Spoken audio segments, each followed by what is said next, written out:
Donc bonjour à toutes et à tous, pour ceux que j'ai pas vus. Ça fait plaisir de vous voir de retour. Et ce matin, le thème que j'avais vraiment à cœur de partager avec vous, ce matin, c'était méditer la parole de Dieu. Méditer,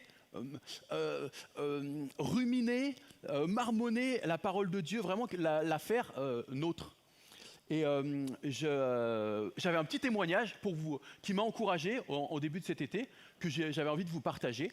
Ça fait 5-6 ans maintenant que moi j'aime, et comme beaucoup d'entre vous j'imagine, j'aime la Bible.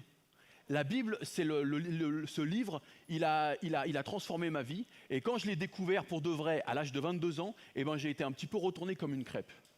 Je me suis senti roulé de ne pas l'avoir lu avant quelque part, et depuis je le lis en boucle. C'est un livre qui, c'est pas toi qui le lis, c'est lui qui te lit, on dirait parfois. Et du coup, ce livre, j'aime beaucoup l'offrir à gauche, à droite, et encore on veut vous l'offrir ce matin, parce qu'on serait les rois des égoïstes, on serait les rois des radins, si on gardait ce trésor pour nous. Et du coup, avec une association, avec Jeunesse en Mission, une association qu'on a commencé sur Lyon là, et ben on a vraiment à cœur d'offrir la parole. Et hop, comme pendant les fêtes de la lumière où on en offre plusieurs milliers chaque année, où vraiment c'est comme un cadeau, c'est comme un trésor. Et ça fait 6 ans qu'on va avec un groupe d'amis qu'on va au Hellfest. Donc c'est le plus gros festival de musique hard rock et metal en France. Et du coup, au début on était 5. Et on est parti avec une centaine de Bibles, avec un petit sondage timidement pour dire allez, on va aller rencontrer les métalleux, on va leur demander ce en quoi ils croient, etc. pour témoigner, pour partager un bout d'évangile. On va voir comment ça se passe. Et on a été étonnés de l'accueil. Des vraies questions. Après, il faut connaître la tribu. Au début, il y a quelques vannes, mais ensuite, quand on brise la glace, quand ils voient qu'on n'est pas là pour les juger, mais pour les aimer, il y a vraiment des cœurs et des conversations qui s'ouvrent. Et cette année, donc au début on a commencé avec une centaine de Bibles à 5, maintenant on est plus de 25 et on part avec 1000 Bibles chaque année qu'on peut offrir. Et on peut avoir des super temps de conversation, des super temps de discussion. Et le quatrième jour, et on offre le Nouveau Testament comme ça. C'est une version du Nouveau Testament qui s'appelle la Bible du métal. Que je vais vous en parler vite fait. Et du coup, le 4e jour, là-bas, on vit au milieu du camping avec eux et tout, et c'est vrai qu'on dort pas grand-chose parce qu'il y a du bruit en permanence. Donc c'est vrai que le dernier jour, j'étais un peu fatigué, j'étais un peu découragé, parce que comme ça arrive des fois. Et j'ai eu ce témoignage-là. Il y a 2 frères qui sont venus voir des gens de l'équipe et qui sont venus nous remercier pour leur avoir offert le Nouveau Testament, la Bible du métal, l'année dernière. Et parce que c'est vrai que on fait des sondages, il y en a qui aiment bien parler pendant une demi-heure, 1 heure avec quelqu'un. Moi, mon truc, c'est plus, je pars avec mon carton, je vais rencontrer les gens qui sont en train de boire l'apéro dans le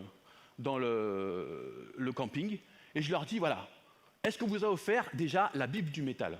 Non, c'est quoi ce délire? Je vous explique. Alors, il y a les pages en couleur, c'est des témoignages de personnes, de musiciens ou autres, qui étaient dans le milieu métal, qui ont rencontré Jésus et qui racontent comment ça a transformé leur vie, leur témoignage, donc de part et d'autre, les pages en couleur. Et au milieu, c'est le Nouveau Testament, l'histoire de Jésus racontée par ses disciples, et puis l'histoire du début de l'Église, quoi. Donc si ça vous dit, c'est votre cadeau du jour. Et alors les gars, ils hallucinent. « Ah mais t'es au Hellfest, mec.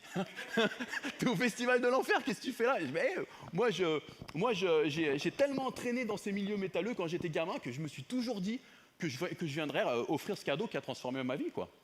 Et du coup, au début, ça rigole un peu, mais souvent, on rentre dans des conversations vraiment profondes. Et après, voilà, des fois, on peut prier, des fois... Mais moi, mon but, c'est vraiment de mettre ce trésor entre un maximum dans les mains d'un maximum de gens différents, parce que je crois qu'il peut transformer une vie. Et là, il y a deux jeunes frères qui nous remerciaient. Parce que quand on a eu une conversation avec eux l'année dernière, ils étaient là en mode « Non, mais c'est bon, on connaît. Notre mère, elle commence à aller dans une église protestante. Elle nous bassine déjà assez avec ça. » Et puis du coup, on continue la conversation quand même. On peut partager un petit bout de témoignage. Et puis en entendant notre témoignage quand même, ils disent « Allez, vas-y, donne. Quand même, ça m'intrigue. Ça nous intrigue, quoi. » Et donc, je dis allez, faut être curieux, les gars. Tac, tac. On leur a donné Ils en ont reçu une chacun. Et une année plus tard, eh bien, ils viennent nous remercier. Et le petit, il dit, bah voilà, moi j'ai lu les évangiles, et Jésus, je ne le voyais pas du tout comme ça. J'ai lu un évangile, j'ai lu 2 évangiles, et ça m'a vraiment posé des questions, ça a vraiment touché mon cœur. Et du coup, j'ai commencé à demander à ma mère si je ne pouvais pas aller à l'église avec elle. Et il a tellement été touché par sa lecture, et en quelques semaines, il était prêt pour faire un temps de préparation au baptême. Et son père, qui n'était pas du tout chrétien, quand il a vu le changement dans son fils, parce que c'était des gratinés les deux, je ne vais pas rentrer dans les détails, mais quand il a vu le changement dans son fils, il a dit, mais attends, mais déjà que je voyais des trucs avec ma femme, mais là il se passe vraiment quelque chose, et lui aussi, il a pris son baptême, et le grand, quand il a vu son père, et en fait il venait nous remercier parce que ce cadeau, il avait vraiment été décisif dans leur vie, et en moins d'1 an, il y avait le père, le grand, le petit, le fils, le petit, le père et l'aîné qui avait rencontré Jésus et qui était passé par les eaux du baptême. Donc je ne vous dis pas la mère comment elle était refaite. Et c'était vraiment un temps. Et on le sait ça, on le sait que la parole de Dieu, elle parle, on le sait qu'elle change des vies, on le sait qu'elle peut transformer des familles, etc. Et parfois, ce qu'on oublie, c'est que la parole de Dieu, elle ne veut pas juste nous toucher le jour de notre conversion, mais elle veut continuer son travail. Elle veut continuer à nous parler jour après jour. Et dans la Bible, du début à la fin, de l'Ancien Testament au Nouveau, il y a vraiment cet encouragement qui revient et qui revient. Dans Josué, par exemple, au début, Josué 1 au verset 8, c'est une époque où c'est juste après la mort de Moïse. Josué, c'est le successeur de Moïse. Moïse, il a reçu, selon la tradition, il a écrit les 5 premiers livres de la Bible, selon la tradition. Mais ce qu'on est sûr déjà, c'est qu'il a reçu la loi de la part de Dieu. Et il y a déjà des écrits qui sont là. Et justement, dès la mort de Moïse, Josué il se retrouve avec la lourde tâche de guider le peuple d'Israël. Et Dieu, il va lui donner ce conseil précieux par rapport à méditer la parole. Et il dit, Josué au chapitre 1 et au verset 8, que ce livre de la loi ne s'éloigne point de ta bouche, mais médite-le jour et nuit, afin que tu prennes garde à faire tout ce qui est écrit, et alors tu réussiras dans tes entreprises, et c'est alors que tu prospéreras. Vraiment, Dieu lui-même l'encourage à méditer la parole. Et en hébreu, le verbe méditer jour et nuit, il y a l'idée de marmonner, comme l'apprendre par cœur, de la ruminer, la parole. Et il dit médite-la jour et nuit. Il ne lui dit pas médite-la le jour du Shabbat, médite-la une fois par semaine. Il lui dit médite-la jour et nuit. Ça ne veut pas dire qu'il lui dit tu glandes rien de tes journées, tu passes ton temps assis à lire la parole.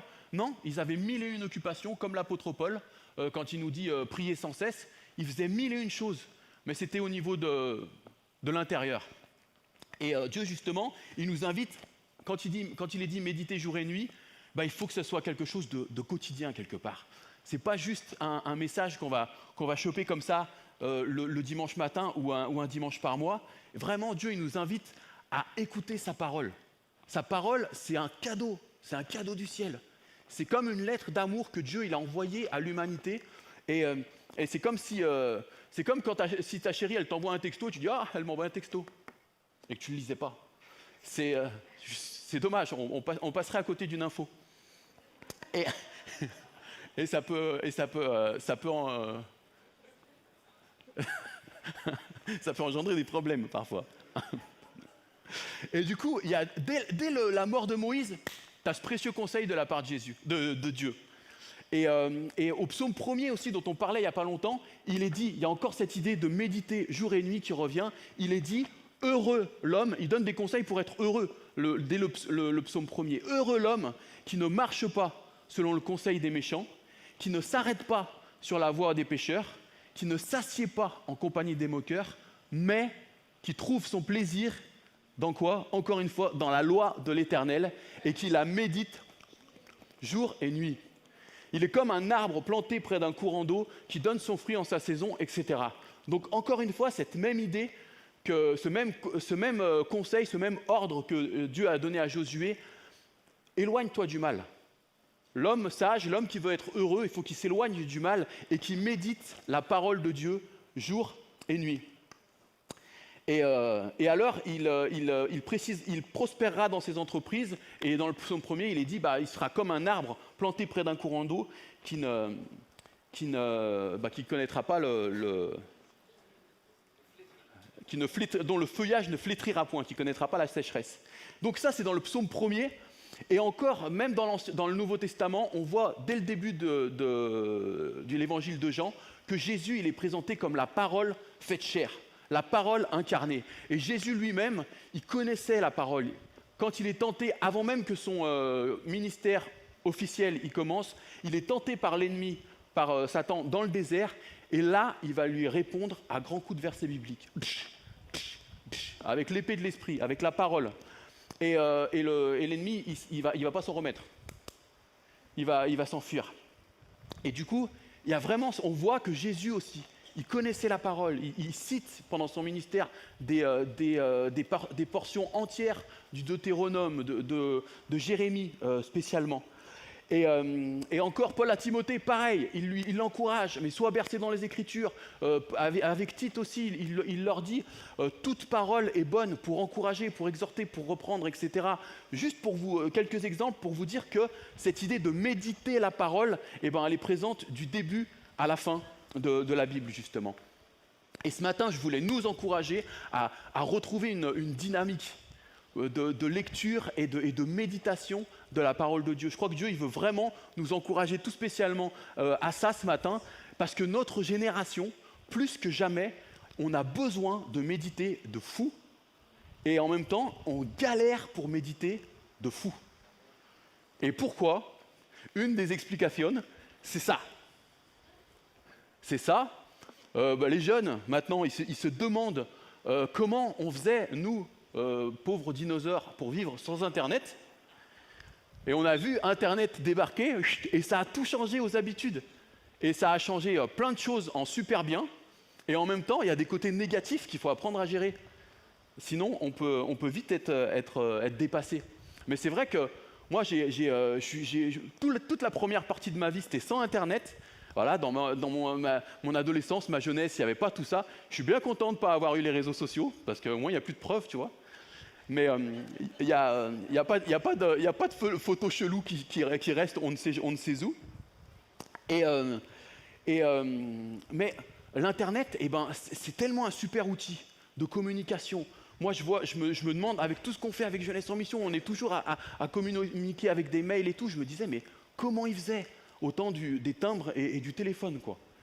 Et donc, c'est vraiment un superbe outil. Mais en même temps, ça a donné un pouvoir, une démultiplication et une force à certaines choses qu'il y en avait beaucoup moins avant.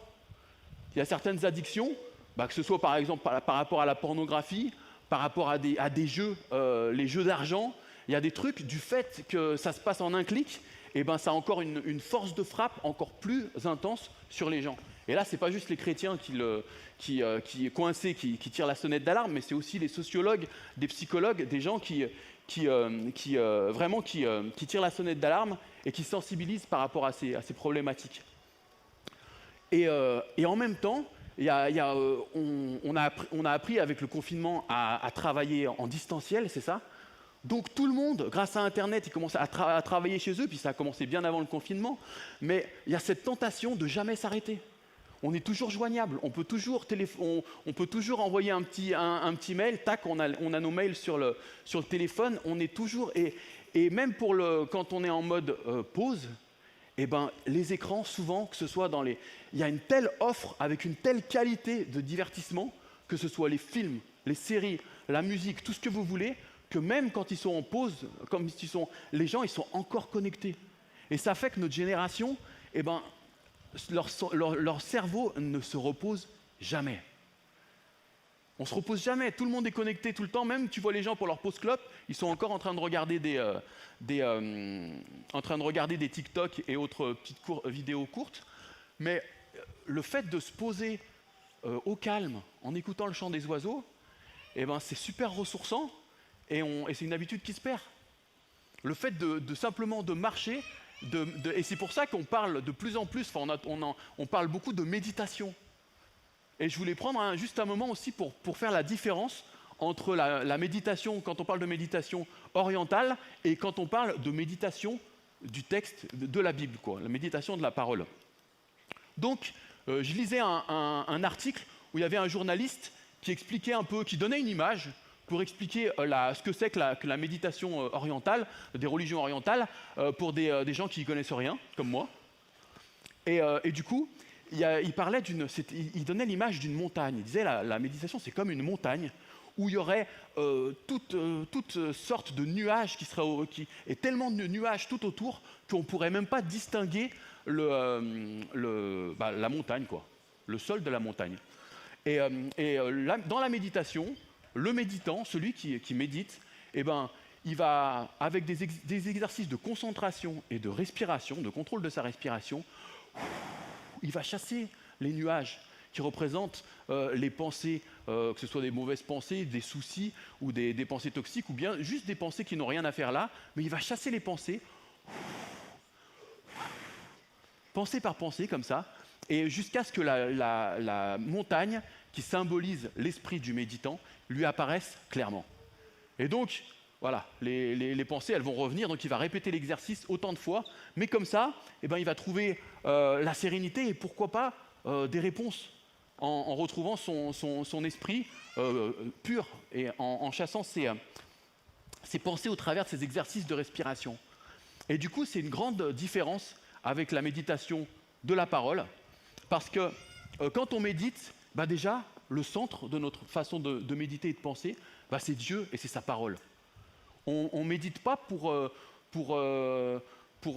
être en communion avec une espèce de force qui est impersonnelle, mais on médite pour être en connexion avec un Dieu qui est personnel et qui veut se révéler et nous réveiller. Ok ? Donc il veut se révéler et ce n'est pas une force impersonnelle, c'est un Dieu qui veut être personnel, qui veut te connaître, qui veut me connaître de manière plus profonde, plus précise. Et on ne médite pas pour faire le vide, mais vraiment pour faire le plein. Et on a besoin d'un peu d'humilité du coup, et de fait, et si on est, et les chrétiens justement, c'est des gens qui ont compris, qui ont réalisé qu'ils n'avaient pas toutes les réponses dans la vie, qu'ils ne pouvaient pas se sauver eux-mêmes, mais qu'ils avaient besoin d'un sauveur. Et qu'on avait besoin de réponses qui viennent pas seulement de notre esprit et de notre sagesse humaine, mais vraiment de la sagesse de Dieu et de la personne de Dieu. Et ça, ces temps de méditation-là, ça fait toute la différence. On ne s'est pas vu beaucoup, Alexis, mais un de mes cadeaux de ces vacances-là, c'était ta prédique sur... on s'envoie des fleurs, tu sais, c'est pas cher. C'était ta prédique sur le jeûne. Et justement, pendant ces vacances, j'ai pris un petit temps de 3 jours de jeûne, et à chaque fois que je fais ça, vous me direz, je pourrais faire 2 semaines, hein. J'ai des réserves. Mais à chaque fois que je fais ça, c'est vraiment des temps cadeaux. Je me dis, mais on devrait trop le faire plus souvent. Hop, 3 jours où j'ai pu voyager dans 3 évangiles, et c'était vraiment bonheur. Et c'est des temps où tu es ressourcé et tu te dis, mais c'est tout simple et je devrais faire ça. C'est gratuit et on devrait vraiment faire ça plus souvent, quoi. Et la méditation, justement, méditer la parole, c'est pas réservé à une élite. C'est réservé vraiment à tout le monde. Et du coup, ce matin, je voulais vous parler de méditer la parole, et on va répondre à ces 3 simples questions. Méditer la parole, c'est quoi ? C'est pour qui ? Et puis quelques pistes de réflexion pour comment est-ce qu'on fait ça. Du coup, la méditation biblique, c'est quoi ? Eh bien, c'est simplement lire la parole, vraiment pour lire la Bible, pour s'en imprégner et pour réfléchir à ce qu'on lit avec l'aide du Saint-Esprit. Et ça, c'est toute la différence avec l'aide du Saint-Esprit. Parce que si je lis la Bible comme ça, juste avec mon esprit intellectuel comme ça, je peux mettre mes lunettes de religieux, je peux mettre mes lunettes d'intellectuel et lire la parole comme ça et me dire, voilà, ça je sais, ça j'ai déjà lu, oui, et avoir un esprit complètement légaliste et me servir de la Bible peut-être pour juger l'autre, peut-être pour le remettre en place. Vous me regardez bizarre, ce ne sont pas mes lunettes, rassurez-vous. Mais c'est peut-être les vôtres, parce qu'elles traînent depuis 3 mois dans la loge de gauche, là. Donc voilà, elles attendent leur propriétaire. Mais l'important, c'est pas juste de grandir en savoir et de s'en mettre plein la tête. Il y a tellement de gens qui passent à côté de l'essentiel du message parce qu'ils se disent « je sais ». Et c'est c'est ce qui s'est passé avec les docteurs de la loi, avec les scribes, avec les gens de l'époque de Jésus. C'est eux qui connaissaient le mieux l'Ancien Testament, c'est eux qui connaissaient par cœur la loi, etc., et qui l'enseignaient aux autres. Et pourtant, ils parlaient du Messie, ils connaissaient sur le bout des doigts les prophéties qui allaient annoncer le Messie, et ils l'ont eu en face d'eux, et ils n'ont pas été capables de le reconnaître. On a vraiment, c'est tellement important quand on ouvre la parole d'avoir un temps de prière et de demander à Dieu, mais Seigneur, éclaire ma lecture, aide-moi à comprendre, aide-moi à bien interpréter les choses. Parce que la parole de Dieu, c'est la vérité, mais parfois notre interprétation de la parole, elle peut être erronée. Et c'est tellement important de prendre un temps de prière et de demander à Dieu, mais parle-moi. Et Dieu veut parler à tout le monde. Même aux plus petits, aux plus jeunes d'entre nous, il n'y a pas besoin faire des études, c'est bien, mais c'est pas juste, c'est accessible à tout le monde. C'est pour qui? C'est pour tout le monde. On ne peut pas se dire, mais moi c'est bon, je vais à l'église de mes yeux, Carlos, ça fait 30 ans qu'il prêche, il enseigne bien, il y a Alexis, qui va faire son doctorat bien, qui est en train de valider son doctorat. Il a 42 ans, mais ça fait 50 ans qu'il étudie la parole. On dirait, ça va, il n'y a pas besoin. Oui, c'est bien d'entendre des prédications. Il y a Dieu qui donne des directions un peu pour la famille. Mais Dieu, en bon père, il veut parler avec amour et reprendre aussi chacun de ses enfants. Et quand on néglige un peu la lecture de la parole, c'est comme si c'était Noël, tu vois, on est tous des gamins, c'est Noël, et on a des méchants cadeaux qui sont emballés sous le sapin, puis qu'on se dit non. Non, on ouvre un petit peu, on regarde, oh mais non, celui-là il doit être pour Carlos, il s'est trompé, il y a l'étiquette Lucas dessus, mais non. Bah si, la parole c'est un cadeau, c'est une lettre d'amour, et elle est écrite spécialement pour toi, elle veut te parler spécialement pour toi. Moi, j'encourageais avec tout le travail qu'on a fait avec des jeunes, etc., dans les écoles de disciples, on les encourageait vraiment à tenir un journal où leur voyage un peu spirituel, il leur a été vraiment au centre. Et à chaque fois, on les encourageait à lire des portions de la parole et de lire et de noter sur leur journal les versets qui leur avaient parlé particulièrement. Et moi, je garde un petit peu cette habitude et j'hallucine. Des fois, tu pries, tu demandes à Dieu de t'éclairer par rapport à une situation, tu poses une question quelque part, et quelques minutes plus tard, tu ouvres la Bible et tu as un texte qui a 4000 ans et qui te parle avec une actualité de fou. Et tu te dis, mais c'est une dinguerie, on dirait que ça a été écrit spécialement pour moi aujourd'hui, maintenant. C'est le Saint-Esprit qui souffle et qui donne une nouvelle direction, une nouvelle signification. Et moi, ça doit faire, je ne sais pas si ça fait 22 ou 24 ans, parce que je commence à être vieux, mais ça fait que je suis chrétien. Et depuis ce temps, tous les ans, je lis au moins la Bible un an en entier. Et il y en a qui me diraient, mais t'es relou, quoi, de lire toujours le même livre pendant tous les ans, ça commence à... Eh ben non, à chaque fois, ça te parle différemment et tu t'y habitues jamais. Parce que tu as un vécu différent, à chaque fois, c'est d'une richesse... c'est d'une richesse différente. Et j'encourage et lire la Bible. Et du coup, mon point 1, donc c'était en fait, la première réponse, c'était à la question pour qui, c'était pour tout le monde, hein, on a compris. Et ensuite, on va se répondre à la question comment. Comment est-ce qu'on fait pour méditer la Bible au quotidien? Un premier point, c'était de prier avant, de demander à Dieu de nous parler par notre lecture. Et il le fait. GVD. Non, j'avais un témoignage marrant avec ça, mais on n'a pas le temps, les amis. Elle marche plus, là. La pendule, là, c'est dangereux quand c'est moi qui parle. Hein. Non, mais vous inquiétez pas. Et du coup, il y avait vraiment prier avant de lire, et c'est vraiment super de lire la Bible dans son intégralité. Sinon, on a toujours tendance un peu à picorer aux mêmes endroits. Ah bah moi j'aime bien les proverbes, j'aime bien l'évangile de Luc, j'aime bien les psaumes, et voilà. Et puis on fait un petit triangle avec nos 3 livres préférés. Et il y a vraiment des pépites. Bah, pour la première lecture, c'est vrai que c'est bien de commencer par le Nouveau Testament, de le lire une fois ou deux il va vraiment nous aider à comprendre l'Ancien. Mais faire un plan de lecture pour avoir un panorama de la Bible en entier, c'est tellement riche.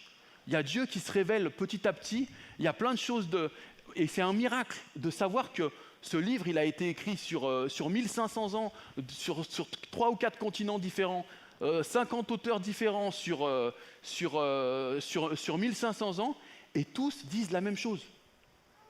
C'est pas comme quand il y a un gourou qui écrit un livre qui se tient, bah c'est bien, et encore tous n'y arrivent pas. Mais là, d'avoir autant d'auteurs, de tant de cultures différentes, de tant d'époques différentes, et que vraiment ils disent tous la même chose, qu'ils pointent tous vers Jésus, et comment ils le pointent avec précision, mais c'est juste un livre qui est inspiré de Dieu, quoi. Et du coup, lire la Bible dans son intégralité, c'est bien. Il y en a qui sont plus au niveau, qui sont des meilleurs auditeurs que lecteurs. Ben, on peut aussi se promener avec la Bible en audio line, hein, qui se lit. Il y a plein d'applications qui le font. Et c'est bien aussi juste de se promener dans la nature ou bien même dans un parc ou même en ville et d'écouter la Bible. Et il y a des versets qui vont te toucher, qui vont t'impacter autant que si tu les lisais. On est tous différents. Il ne faut pas prendre le truc de façon religieuse en disant, voilà, il faut faire un culte personnel. Alors ça commence par 15 minutes de prière, 10 minutes de louange, et ensuite 45 minutes de... On n'est pas des robots, on n'est pas tous formatés pareil. Il y a juste un Dieu qui t'aime, qui veut te parler, qui veut passer un temps de qualité avec toi. Et après, eh bien, c'est comme tu aimes, et il va te parler, c'est sûr, si tu prends le temps de l'écouter. Et après, il connaît ton cœur, et il connaît et il nous parle à chacun d'entre nous mieux que quiconque. Et quand on lit la Bible, c'est bien de se poser des questions aussi, de se poser des bonnes questions. Et ça peut vraiment être une grille de lecture, ça peut orienter notre marche. Quand on lit, hein, et il y a plusieurs séries de questions, on peut trouver plein de séries de questions sur Internet ou ailleurs, qui peuvent vraiment être des grilles de lecture, qui peuvent nous aider à mieux analyser les choses et à mieux comprendre. Tiens, ce discours de Jésus là, qu'est-ce que ça voulait dire pour ses auditeurs de l'époque? C'est quoi la valeur qu'il y a derrière? Et cette valeur, comment cette valeur, ce principe-là, biblique, ce principe que Jésus il énonce, comment est-ce que moi, je peux le mettre en pratique en 2023? Qu'est-ce que ça voulait dire à l'époque? C'est quoi le principe derrière et comment je peux l'impliquer?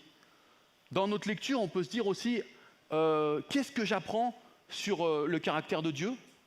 Qu'est-ce que j'apprends sur le caractère des hommes? C'est moins glorieux. Et comment est-ce que je peux avancer avec ça? On peut se poser la question, quelles sont par rapport aux exigences de Dieu aussi. Tiens, dans ce texte, qu'est-ce que Dieu me demande? Dans ce texte, qu'est-ce qui me pose problème quelque part? Qu'est-ce qui est le plus difficile à appliquer pour moi? Et ensuite, je peux me demander, la troisième question, je peux me demander, mais la solution, comment je peux avoir une solution? Est-ce que dans le caractère de Dieu, je trouve quelque chose qui m'encourage tout spécialement par rapport à ce défi? Est-ce que dans la vie de Jésus, dans sa mort, dans sa résurrection, je trouve la solution à mon insuffisance? Parce qu'on n'est pas parfait, on est des êtres limités. Il y a vraiment toute une série de questions qu'on peut se poser quand on lit un texte. Et moi, je sais que des fois, je lis un petit peu plusieurs chapitres, mais il y a vraiment des versets qui s'en détachent et qui parlent tout particulièrement. Et ça peut être tellement bénissant aussi d'apprendre la parole, d'apprendre des versets par cœur. Et ça, c'est vraiment bénissant. La racine du mot méditer, en hébreu, je vous le disais, il y a l'idée de marmonner, de ruminer. Et le fait d'apprendre des versets par cœur, quand on était gamin à l'école du dimanche, ils nous en apprenaient, c'est tellement important. Quand on est enfant, on apprend les choses avec une facilité. Et c'est vrai que quand on est adulte, c'est moins facile, mais ça se fait. Et je ne sais pas quelle est votre façon d'apprendre. Il y en a qui sont plus visuels. Ils vont imprimer des versets et à force de passer devant, hop, ça va s'imprimer dans la mémoire. Moi, je sais que je suis plus avec une mémoire auditive. Moi, je connais un fromage moelleux savoureux, c'est le chaussé aux moines. Chaussé aux moines, vous voyez. Ma femme, elle me prend souvent en flag à chanter des vieilles pubs des années 80 et elle me dit, mais qu'est-ce que c'est quoi ce délire? D'où ça vient? Et je dis, je sais pas, c'est une pub. Ah, ça, c'est une pub de rasoir. Et en fait, il y a comme ça des slogans qui sont incrustés dans nos mémoires parce qu'ils ont été chantés quand on a une mémoire auditive. Et le fait de chanter, moi, je sais que ça m'aide à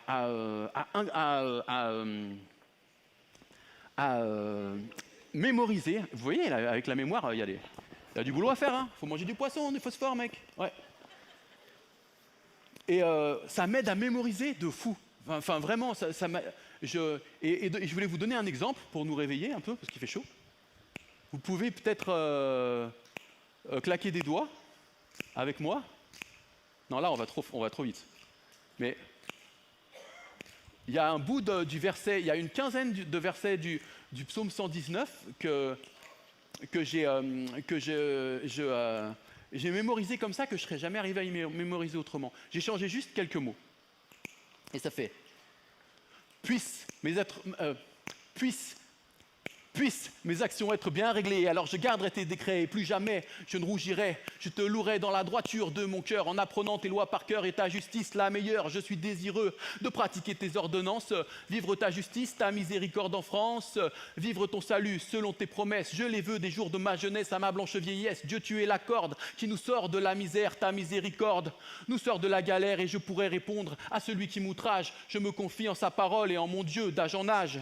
Des orgueilleux se moquent de moi, mais moi je suis dans la joie. Matin et soir, je ne lâche rien de tes lois. La sagesse humaine est tellement pauvre à côté. Ta parole est une lampe à mes pieds, une lumière sur mon sang entier. On applaudit la parole, hein.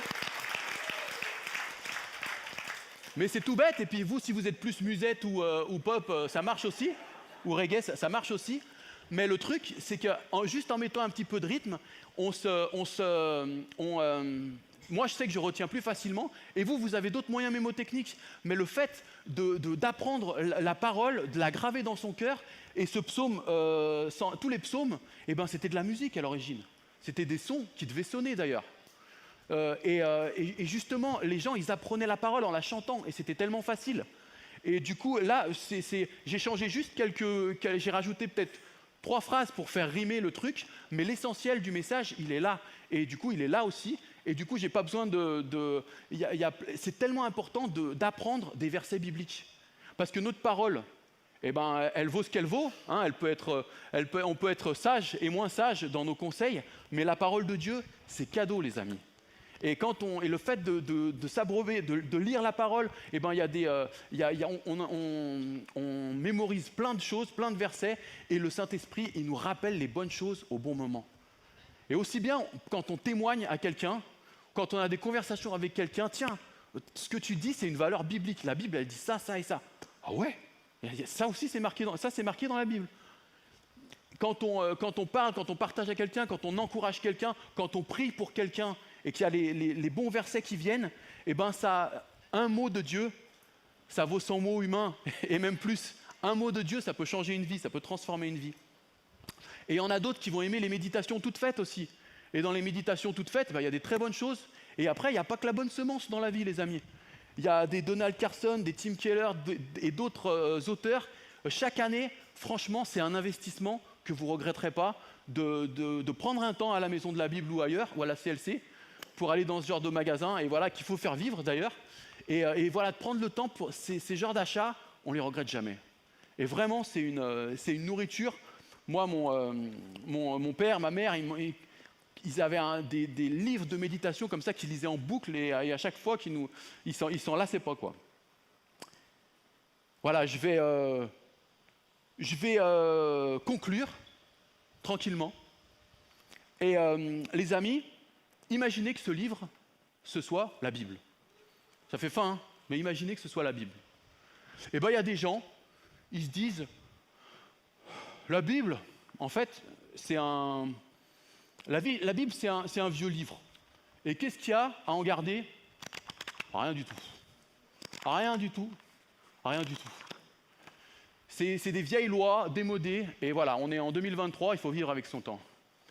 Et ce genre de personnes, ils passent à côté d'un trésor, d'un trésor inestimable, juste parce qu'ils ont simplement cru ce qu'on leur a dit, sans vérifier. Et si c'est votre cas, les amis, moi je vous invite vraiment à vérifier, parce que moi, ce livre, il a tellement été tout bénef pour moi, vous l'avez compris. Après, il y a d'autres gens qui disent « Ouais, bah, la Bible, c'est bien quand même, il faut la lire, parce que juste pour la culture, puis il y a des bonnes valeurs. Aime ton prochain comme toi-même, tout ça, aider les autres, etc. Il y a des bonnes valeurs quand même. » Et ceux-là, ils ont raison. Et culturellement, et au niveau des valeurs et tout, c'est bien de lire la Bible. Et il y a une troisième catégorie de personnes qui croient que la Bible, c'est la parole de Dieu. Et qui la lisent en disant « Saint-Esprit, aide-moi à faire prendre vie à la Bible. Donne-lui de la couleur. Donne-lui de la vie. Fais-moi comprendre les vérités qu'il y a dans cette parole de vie. » Comme le roi David, il disait « Mais enseigne-moi les merveilles de ta loi. Ta parole est une lampe à mes pieds, une lumière sur mon sentier. » Et à tout le psaume 119, c'est une ode, c'est un chant d'amour à la Bible, à la parole de Dieu et à tous les bienfaits qu'elle offre dans une ville. Et je voulais vraiment vous encourager ce matin à vous dire, méditer la parole, ce n'est pas une affaire de spécialiste, mais c'est un cadeau pour chacun, pour chacune d'entre vous. Et même si on dit « mais moi, j'aime pas lire », eh ben, quelque part, ce n'est pas une excuse. Lire la Bible, ce n'est pas de la lecture, c'est transcendant, c'est beaucoup plus que ça. Moi, mon arrière-grand-père, quand il s'est converti, il ne savait pas lire, mais il a appris à lire tout seul avec la Bible et l'alphabet, tellement qu'il voulait en savoir plus. Et voilà, d'un paysan analphabète, eh ben, c'est devenu un amoureux de la lecture et spécialement de la lecture de la Bible. Et tous les jours, quand on était gamin, on les voyait dans leur Bible, nos arrière-grands-parents. Et c'est vraiment une valeur, un héritage, un cadeau qu'ils nous ont laissé. Et parfois, c'est tellement important de se dire que parfois on se dit « Oh non, mais un tel, il est spirituel, un tel, il est plus intelligent, un tel, il a étudié, et donc là, c'est plus, méditer la parole, c'est plus pour eux. » Ben non, les amis, c'est pour toi, c'est pour chacun d'entre nous. Il ne faut pas se dire « L'herbe, elle est plus verte ailleurs, dans la vie spirituelle comme dans d'autres domaines. L'herbe, elle est verte là où on l'arrose. » Et Dieu, il veut nous arroser tout spécialement dans la lecture et dans la méditation de sa parole. L'herbe, elle n'est pas plus verte ailleurs, elle est plus verte là où on l'arrose. Et ce principe, eh ben, il est valable pour notre vie spirituelle, il est valable pour notre vie de couple, il est valable dans plein de domaines de notre vie. Et on est tous pareils, les amis. On a besoin de discipline. Je ne suis pas en train de vous faire la leçon. Nous-mêmes, on a besoin de garder une discipline, de garder un rythme. Et aussi de ne pas ouvrir la Bible juste pour dire « Ah bah tiens, Seigneur, il me faut une parole d'encouragement pour telle réunion, pour tel groupe de jeunes, pour telle réunion de prière. Qu'est-ce que je vais prêcher la semaine prochaine ?» Pas juste aller vers Dieu par intérêt quelque part, mais vraiment avoir aussi des temps où on lit la Bible juste pour nous, avec cette relation parent-enfant où je veux, Papa Céleste, que tu me parles. Et du coup, ce matin, c'est tellement important de la discipline, eh bien c'est pas du légalisme. Des fois on dit ouais, faut pas être légaliste, faut pas toujours faire, faut pas voir ça comme du légalisme, mais plus pour de la fidélité. Quand on est fiancé, quand on vit pas encore avec notre femme, on se débrouille, mais on la voit. On prend du temps, c'est pas de la discipline, ça se fait tout seul, c'est du kiff. Tu rentres du taf, schlac, tu te douches, tu prends un sandwich et tu repars. Et ta maman, elle te dit « Oh, c'est pas l'auberge espagnole ici !» Mais c'est comme ça. Et c'est pas un poids. Nos potes, ils nous voient plus, etc. Ça se fait tout seul. On fait pas les choses parce que c'est difficile et qu'il faut les faire, parce que c'est la loi. On les fait par amour. Et avec Dieu, c'est la même chose. On n'obéit pas parce que c'est la loi, mais par amour. Parce qu'on veut lui plaire et parce qu'on sait qu'on a tout à gagner et qu'on grandit dans cette relation d'amour. Et du coup, il y a vraiment, c'est comme ça, on a tous besoin de discipline. C'est plus facile de se lever au dernier moment que de se lever plus tôt. C'est plus facile de manger que de jeûner. On est tous pareils. Et pourtant, Dieu, il nous invite à trouver des trésors dans une certaine discipline. Parce que les choses qui ont du prix, eh ben, ça vaut quelque chose. Et les choses les plus précieuses dans la vie, elles ne s'achètent pas avec de l'argent. Que ce soit dans votre couple, avec vos enfants, eh ben, vous investissez. Et au niveau des finances, et au niveau du temps, et au niveau des émotions, et là, ces investissements-là, on ne les compte pas, parce que ça fait plaisir de les faire quelque part, et on sait que c'est précieux, et on sait que c'est important de les faire. Bah, la plus belle et la plus forte des relations, c'est la relation qu'on a avec Dieu. Et elle va nous aider à équilibrer toutes les autres. Donc c'est pour ça que je voulais vraiment vous encourager. La discipline, ce n'est pas toujours mauvais. Quand on veut faire quelque chose, on trouve des moyens. Quand on ne veut pas, on se trouve des excuses. On est tous pareils. Et ce matin, le but, ce n'est pas de vous culpabiliser. Si l'ennemi il est en train d'utiliser mes paroles parce que j'ai été maladroit d'une manière ou d'une autre pour vous faire vous dire à l'intérieur je suis un mauvais chrétien, je ne lis pas assez ma Bible, etc. Ça, ce n'est pas des paroles qui viennent de moi et ce n'est pas des paroles qui viennent de Dieu. C'est de la pure culpabilité. Vous attrapez tout ça et en sortant, il y a une poubelle grise là, à droite. Laissez tout ça ici. Le but de ce matin, ce n'est pas de culpabiliser quiconque, mais au contraire de nous motiver. De nous motiver, de créer un enthousiasme nouveau, de nous rappeler combien la parole de Dieu, c'est un cadeau du ciel et c'est dommage de le laisser sur une étagère à prendre la poussière. La parole de Dieu, c'est comme un trésor. Et elle va nous aider à mieux le connaître. Quand on passe du temps avec quelqu'un, ça nous aide à mieux le connaître. Et le fait de mieux le connaître, et la parole de Dieu elle-même, elle va nous aider à mieux nous connaître, nous aussi. Te rappeler que tu es un enfant de Dieu, que tu es une enfant de Dieu, que tu n'es pas n'importe qui. Tu n'es pas un bâtard, tu n'es pas une erreur, tu n'es pas là par hasard. Tu es un enfant de Dieu. Dieu, il t'aime et il a une volonté, il a une destinée, il a un plan pour ta vie. Et cette parole, elle veut nous rappeler combien on est précieux et combien on n'est pas n'importe qui et on n'est pas appelé à vivre n'importe comment. Et le fait de mieux connaître Dieu, ça va nous aider à mieux le faire connaître aussi. Alors je voulais simplement vous encourager et tous nous remotiver par rapport à ça. Et d'ailleurs, on en reparlera mieux dans 2 semaines, mais je vais proposer un temps où on va faire des espèces de plans de lecture pour avoir une lecture suivie chacun de notre côté et pour se retrouver 2 soirs par mois. Donc ça va, c'est gérable au niveau de l'emploi du temps. Pas pour des enseignements, mais justement pour ruminer la Bible ensemble, pour se poser des questions et pour être plus en mode club de lecture, échange et prière les uns pour les autres. On apprend à mieux se connaître et à mieux connaître Dieu ensemble. Et voilà, on va avoir des temps comme ça, 2 fois par mois, où on va s'encourager à lire à faire des plans de lecture et à lire la Bible ensemble pour grandir ensemble. Voilà les amis. Il fait chaud. J'espère que l'essentiel est passé. Et voilà, je veux juste... Seigneur Jésus, merci pour qui tu es. Merci pour ta présence au milieu de nous. Seigneur, tu vois le message que tu as mis sur mon cœur ce matin. Et au-delà de mes limites, je te demande vraiment, Saint-Esprit, de prendre la suite et de nous aider à se délecter de ta parole. Vraiment, on ne veut pas que ce soit fait dans un esprit d'obligation, mais vraiment, merci pour ta présence, merci pour ton Saint-Esprit, et guide-nous dans ta parole. Enseigne-nous à mieux la comprendre, et on veut vraiment te demander des nouvelles révélations, et un nouveau zèle pour lire ta parole et pour la mettre en pratique. Merci pour chacun de mes frères et sœurs ici, Seigneur, et je te prie pour ta bénédiction et ta paix et ta prospérité dans leur vie à tous les niveaux. Amen.